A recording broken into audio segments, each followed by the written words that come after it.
কি কি হয়েছে মা? তোর সামনে দেখ দুখানা গামলা রাখা আছে, হ্যাঁ আছে একটা তো। ছোট গামলা একটা বড় গামলা। ঠিক আছে, একটা গামলা তুই নিবি, একটা গামলা আমি নেবো।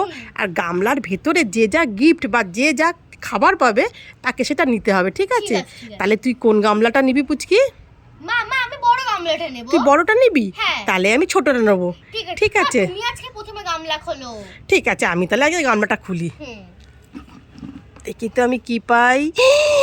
4খানা সেদ্ধ ডিম পেয়েছি পুচকি।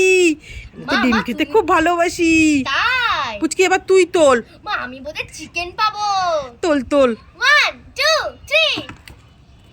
এ পুচকি তুই কি পেলি? ও মা আমি তো লাউ পেয়েছি। এই লাউও খুব ভালো, লাউ দিয়ে পাতলা ঝোল খেলে পেট ঠান্ডা হবে। দে দে আমার ডিমটা দে।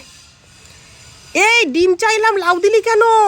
মা মা আমি তো ছোটদের ডিম সেদ্ধ খেতে হয়, বড়দের লাউ ঝোল খেতে হয়। অ্যাঁ? না হ্যাঁ